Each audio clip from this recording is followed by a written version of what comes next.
तो इस वीडियो में हम साइंस का मोस्ट इंपॉर्टेंट क्वेश्चन जो है देखने वाले हैं और इसमें जो मानव शरीर तंत्र से और विटामिन तथा खनिज से क्वेश्चन हम देखने वाले हैं। ठीक है, तो ये आपका फर्स्ट क्वेश्चन दिया गया है, मानव शरीर में जल की मात्रा होती है। तो आपको बताना है मानव शरीर में जो है जल की मात्रा जो है कितना प्रतिशत होता है, ये आपको बताना है। ठीक है, और आप ये भी देख सकते हैं आपका 10 में से जो कितना क्वेश्चन सही हो रहा है। तो वैसे इसका राइट आंसर आपका होने वाला है अधिकतम जो लगभग जो 80% जो है जल की मात्रा जो होता है। ठीक है, और क्योंकि शरीर में जो है सभी उपचार क्रियाओं को जो है संपन्न कराने में जो है जल जो है H2O की आवश्यकता होती है। किसकी आवश्यकता होती है? H2O की आवश्यकता होती है, ये भी आपको पता रहना चाहिए। ठीक है, और ये हम सेकंड क्वेश्चन को देख लेते हैं। आपका दिया गया है मनुष्य का समान तापक्रम लगभग होता है। तो आपको बताना है मनुष्य का जो है समान तापक्रम जो लगभग जो होता है। ठीक है, तो ये जो है लगभग जो होता है 98.6 डिग्री जो है यफ होता है। ठीक है, यानी कि जो है आपका जो है 37 डिग्री सेल्सियस होता है। ठीक है, 37 डिग्री सेल्सियस होता है और मनुष्य जो है समतापी प्राणी है, ये भी आपको पता रहना चाहिए। ठीक है, और ये हम थर्ड क्वेश्चन को देख लेते हैं। आपका दिया गया है तत्काल ऊर्जा के लिए एक खिलाड़ी को क्या दिया जाना चाहिए। तो तत्काल ऊर्जा के लिए एक खिलाड़ी को जो क्या देना चाहिए, तो उसे जो है कार्बोहाइड्रेट देना चाहिए। ठीक है, तत्काल ऊर्जा के लिए एक खिलाड़ी को क्या देना चाहिए? कार्बोहाइड्रेट देना चाहिए, क्योंकि यह तत्काल ऊर्जा का स्रोत होता है। ठीक है, यानी ये आंसर आपका राइट होने वाला है। और ये हम फोर्थ क्वेश्चन को देख लेते हैं। आपका दिया गया है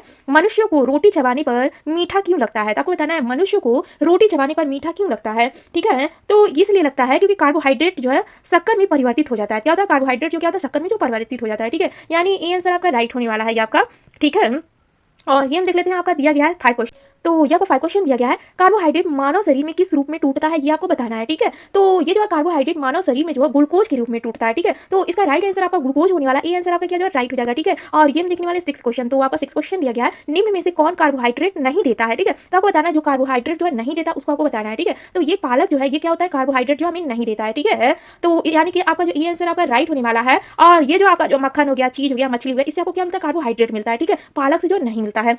और ये हम देखने वाले हैं आपका सेवन क्वेश्चन। ठीक है, तो सेवन क्वेश्चन आपका दिया गया है निम्नलिखित में से प्रोटीन का सर्वप्रमुख स्रोत है। तो आपको प्रोटीन का जो है सर्वप्रमुख स्रोत आपको बताना है। ठीक है, तो प्रोटीन का सर्वप्रमुख स्रोत जो है सोयाबीन है। ठीक है, यानी डी आंसर आपका राइट होने वाला क्वेश्चन जो बहुत बार पूछा गया क्वेश्चन है ये। और ये आपका जो है एट क्वेश्चन दिया गया पित्र स्रवित होता है। तो आपको बताना है पित्र जो स्रवित होता है तो ये जो लीवर से स्रवित होता है। ठीक है, डी आंसर आपका राइट होने वाला है। ठीक है, और ये हम देखने वाले हैं आपका नाइन क्वेश्चन दिया गया है ये आपका मानव गुर्दे में बनने वाली पथरी में अधिकतम पाया जाने वाला पदार्थ है। ठीक है, ये भी क्वेश्चन एग्जाम में बहुत बार पूछा गया क्वेश्चन है। तो इसमें जो है कैल्शियम ऑक्जेलेट पाया जाता है। ठीक है, मानव गुर्दे में बनने वाली पथरी में जो अधिकतम जो पाया जाने वाला पदार्थ क्या है? कैल्शियम ऑक्जेलेट होता है। ठीक है, यानी ये आंसर आपका राइट होने वाला। और ये हम देखने वाले आपका 10 क्वेश्चन आपका दिया गया है। ये आपका 10 क्वेश्चन दिया गया विटामिन ए का जो अच्छा स्रोत होता है। ठीक है, तो यह 10 क्वेश्चन देखिए विटामिन ए का जो एक अच्छा स्रोत बताना है क्या है। ठीक है, तो विटामिन ए का जो अच्छा स्रोत गाजर होता है। ठीक है, यानी बी आंसर आपका क्या हो जाए? राइट होने वाला। ठीक है, तो कैरोटीन को जो है विटामिन ए निर्माण करने वाला कहा जाता है। ठीक है, जो गाजर में पाया जाता है, अतः गाजर विटामिन ए का जो अच्छा स्रोत होता है। ठीक है, और ये हम देखने वाले आपका 11वां क्वेश्चन दिया गया है। 11वां क्वेश्चन दिया गया है पेट में भोजन को पचाने के लिए निम्नलिखित में से किसकी आवश्यकता खास होती है। ठीक है, तो इसका आंसर आपको कमेंट में बताना है और ये भी आपको बता सकते हैं 10 में से आपका कितना क्वेश्चन सही हुआ है। ठीक है, और इसका आंसर आप कमेंट में जरूर बताइएगा। अब वीडियो पसंद आया होगा तो इसे लाइक और सब्सक्राइब भी करिएगा फ्रेंड्स, इसी तरह डेली वीडियो देखने के लिए।